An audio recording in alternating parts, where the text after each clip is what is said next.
il n'a été tiré qu'une seule balle, contrairement à ce que nous avions lu que le corps était trouvé criblé de balles.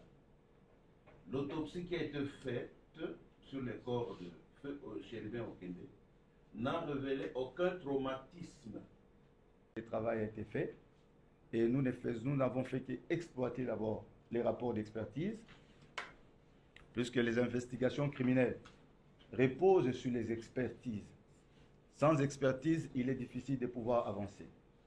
Donc, nous sommes à votre disposition et nous avons estimé au regard de ces éléments que contre le garde du corps, la procédure devant continuer par rapport aux éléments qui lui sont reprochés, qui ne sont pas directement liés à la mort des Chérubin Okende, peut-être indirectement.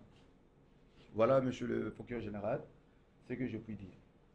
De la balle, ou plutôt de l'arme appartenant à son garde du corps, l'arme laissée dans le véhicule, il n'a été tiré qu'une seule balle, contrairement à ce que nous avions lu que le corps était trouvé criblé de balles. L'autopsie qui a été faite sur le corps de feu Chérubin Okende n'a révélé aucun traumatisme à part l'auto-infliction de la balle au niveau de la tempe et qui est ressortie de l'autre côté de la tête pour monter vers la vitre de la portière. Donc, vous retenez, une seule douille a été retenue.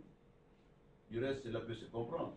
Parce que lorsque on se donne la mort, je ne crois pas que le doigt va encore avoir la puissance de tirer à nouveau. Donc cela se confirme. Je ne suis pas expert, mais c'est la manière, de cette manière que les experts ont pu conclure. Le corps n'était pas criblé de balles, et il y avait une seule balle tirée de l'arme trouvée à côté, dans le véhicule, l'arme appartenant à son garde-corps, et tirée à partir de la tempe à bout touchant. Donc, les canons étaient sur la tempe. La deuxième chose que je voulais aussi peut-être se dire, mais de manière un peu plus claire, éclaircir, c'est quoi? L'agenda trouvé dans le véhicule a eu ces mentions « Je suis au bout du rouleau ». Les pages qui ont suivi ont été arrachées. Par qui et pourquoi, et c'était en présence de la veuve, ce sont autant de questions que nous nous sommes posées. Et je vous ai dit, et c'est ça que vous devez retenir, que les enquêtes se poursuivent par rapport aux problèmes dont je tais présentement de vous livrer le secret.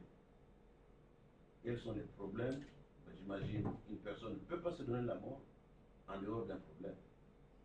Est-ce que ces problèmes ont été commandités? Est-ce qu'il y a des gens, de manière lointaine, ont pu tirer les ficelles qui ont amené à ce que l'intéressé ou la victime puisse se donner la mort?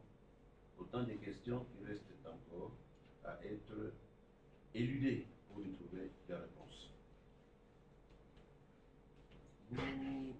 Le procureur ne l'a peut-être pas dit, le véhicule s'est arrêté là où il s'est arrêté. Les témoignages des personnes qui sont derrière, parce que c'était devant un garage, les témoignages ont révélé qu'ils ont entendu un cri, ou plutôt un coup, et ils sont venus directement pour trouver que le véhicule était stationné, qu'il y avait une personne à l'intérieur, parce qu'ils regardaient partout du devant, les autres vitres étant teintées.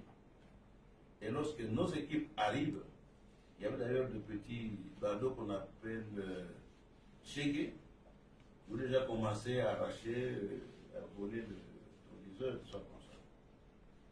Donc là, les témoignages clairs des personnes qui ont été à l'endroit où le véhicule était trouvé est tranchant, que le véhicule s'est arrêté, personne n'en est descendu. Et c'est confirmé par les experts qui ont trouvé le véhicule hermétiquement fermé, et comme le procureur vous l'a dit, impossible d'être dehors, de démarrer, de trouver le moteur et la clé à l'intérieur avec l'immatriculation en place. Cela est pratiquement impossible. Les autres détails, j'espère qu'ils vous ont été livrés de manière assez claire. Mesdames et messieurs, nous allons terminer notre communication en vous invitant